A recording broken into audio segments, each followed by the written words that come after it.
So guys ఈరోజు మన ముందుకి సబ్ ఇన్స్పెక్టర్ స్వాతి గారు అనొచ్చా, లేకపోతే డిప్యూటీ కలెక్టర్ స్వాతి గారు అనొచ్చా? ఏదైనా నాకు ఇబ్బంది లేదు. బికాస్ సబ్ ఇన్స్పెక్టర్ అనేది ఇన్ని రోజులు నేను చేస్తున్న వర్క్ అనేది. ఇప్పుడు డిప్యూటీ కలెక్టర్ అనేది నాకు కూడా కొత్తగానే ఉంది. సో ఏది పిలిచినా హ్యాపీగా యాక్సెప్ట్ చేస్తాను. అసలు అంటే మీరు ఆల్రెడీ ఒక సబ్ ఇన్స్పెక్టర్ వరకు వచ్చేసారు. So direct coming to the point, ఎందుకంటే I don't want discuss all those things. Already మీరు చాలా ఇంటర్వ్యూస్ ఇచ్చేసే ఉంటారు నాకు తెలిసి. సో సబ్ ఇన్స్పెక్టర్గా మీరు వర్క్ చేశారు. సో మీరు ఫస్ట్ సబ్ ఇన్స్పెక్టర్గా మీ జర్నీ ఎలా స్టార్ట్ చేశారు, అండ్ దెన్ దాని తర్వాత మళ్ళీ డీసీగా అంటే గ్రూప్ 1 ప్రిపరేషన్ ఎలా అనేది.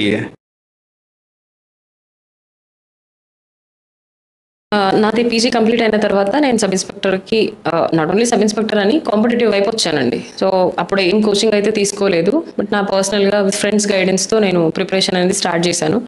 లక్కీలీ నేను ఎప్పుడైతే స్టార్ట్ చేశానో కొంచెం కొంచెం మినిమం నాలెడ్జ్ అనేది తెలుసుకుని ఒక 6 months టైం వెంటనే నోటిఫికేషన్ అనేది ఇచ్చారు, around 6 to 9 months. So notification రాగానే ఫస్ట్ అటెంప్ట్ చేశాను. So constable, sub inspector, group 2 అన్నీ అటెంప్ట్ చేశాను. సో వెంటనే కానిస్టేబుల్ సెలెక్ట్ అయిపోయాను. తర్వాత ఎస్ఐ సెలెక్షన్ అయింది, ఎస్ఐ కూడా జాబ్ వచ్చింది. సో సబ్ ఇన్స్పెక్టర్కి నేను జాయిన్ అయిపోయాను, ట్రైనింగ్లో జాయిన్ అయ్యాను. అదే టైంలో ట్రైనింగ్లో ఉండగానే ఒక 15-20 days తర్వాత గ్రూప్ 2 మెయిన్స్ నాకు కాల్ వచ్చింది. సో మెయిన్స్ ఎగ్జామ్ అయితే రాశాను, కానీ కొంచెం చిన్న గ్యాప్ రావడం వల్ల ఐ కుడెంట్ రీచ్. సో అంతటితో నా ఫర్దర్ ప్రిపరేషన్ అని నేనేం చేయలేదు. సో అప్పటి నుంచి అరౌండ్ 1.5 year ట్రైనింగ్ జరిగింది. తర్వాత తిరుపతిలో వర్క్ చేశాను. Till now I have 6 years of experience as sub inspector. So ఈ ఎక్స్పీరియన్స్లో నేను ఏదైతే గ్రూప్ 2 రాయలేకపోయాను, అదే టైంలోనే గ్రూప్ 1 రాయలేకపోయాను. సో అలా రాయలేకపోవడం వల్ల నన్ను నేను టెస్ట్ చేసుకోకూడదు, ఇంకా హైట్స్కి నేను ఎందుకు వెళ్ళకూడదు అనే ఒక క్వశ్చన్ నేను సబ్ ఇన్స్పెక్టర్గా జాయిన్ అయినప్పటి నుంచి ఉన్నింది.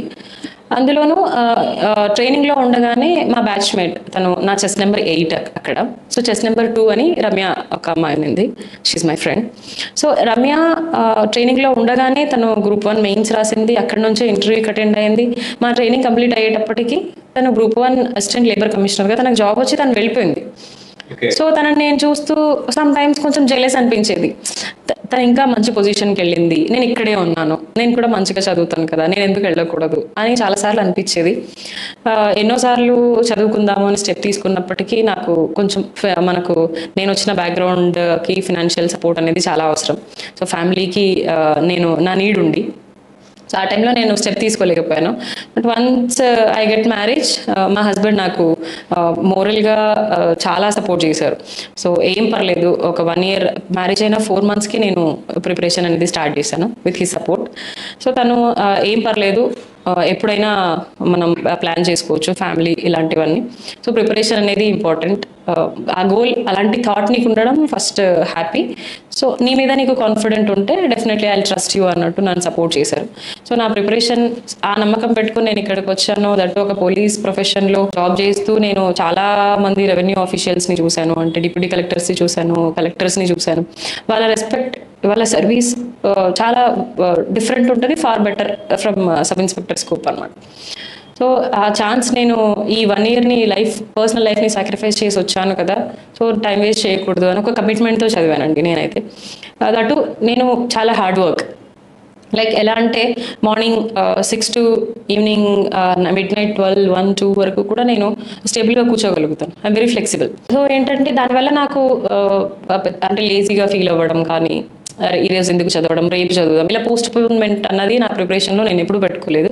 సమ్ టైమ్స్ అంటే లేజీగా ఫీల్ అవ్వడం కానీ, ఈరోజు ఎందుకు చదవడం, రేపు చదువుదాం, ఇలా పోస్ట్ పోన్మెంట్ అన్నది నా ప్రిపరేషన్లో నేను ఎప్పుడు పెట్టుకోలేదు. క్లాసెస్ వింటే కూడా టైం వేస్ట్ అవుతుంది అంటే ఫ్రెండ్స్ని కలవడం, వాళ్ళతో డిస్కషన్స్ చేసుకోవడం, ఇలాంటి వల్ల నేను ఆ నెగిటివ్స్ని కూడా ఓవర్కమ్ అయ్యాను.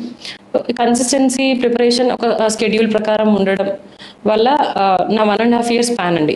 నేను అక్కడ సబ్ ఇన్స్పెక్టర్గా ప్రిపేర్ అయ్యింది కూడా ఒక 9 months ప్రిపేర్ అయ్యాను. నోటిఫికేషన్ రావడం, నాకు జాబ్ వచ్చింది. అది నేను లక్ అనుకుంటున్నా, హార్డ్ వర్క్తో పాటు లక్ ఉండాలి. ఇక్కడ కూడా నేను 1.5 year నా ప్రిపరేషన్, ఈ 1.5 yearలో 11 monthsలో నోటిఫికేషన్ అనేది కంప్లీట్గా IPPSC కంప్లీట్ చేసింది. త్వరగా కంప్లీట్ అవ్వడం కూడా గాడ్ గిఫ్ట్ అది నా విషయంలో. సో ఆ త్వరగా కంప్లీట్ అవ్వాలి, అందులో మనం ఉండాలి అని మన ముందు నుంచి డ్రీమ్ ఉంది కాబట్టి నేను 100% కమిట్మెంట్ ఇచ్చాను. ఎక్కడ ఛాన్స్ తీసుకోలేదండి. అంటే ఎందుకు ఏముందిలే ఈ నోటిఫికేషన్ కాకపోతే నెక్స్ట్ నోటిఫికేషన్. నేను చాలామంది ఫ్రెండ్స్ అంటే క్లాస్మేట్స్ ఉంటారు కదా, మనం క్లాసెస్కి వెళ్తున్నప్పుడు వాళ్ళకు కూడా ఈ నెక్స్ట్ నోటిఫికేషన్ వస్తుంది కదా అనే మాటల్లో నన్ను అడిగితే కూడా నెక్స్ట్ నోటిఫికేషనా ఏమో నాకు తెలీదు, నాకు ఈ నోటిఫికేషనే ఇంపార్టెంట్, నేను వేరే దాని గురించి ఆలోచించట్లేదు. ఒకవేళ బై మిస్టేక్ నా నోట్లో నుంచి రాదు అన్న మాట కూడా నేను అనలేను.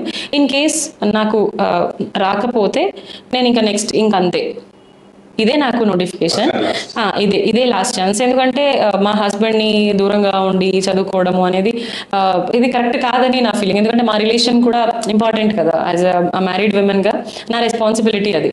సో ఇన్ని నేను సాక్రిఫైస్ చేసి ఇక్కడ ఉండలేను. సో అంతా మనకు వెంటనే సక్సెస్ రావాలంటే నేను ఎంత కష్టపడాలి, టు మై 100% నేను ఇచ్చానండి. సో దీనివల్లనే నాకు సక్సెస్ వచ్చిందని నా ఒపీనియన్.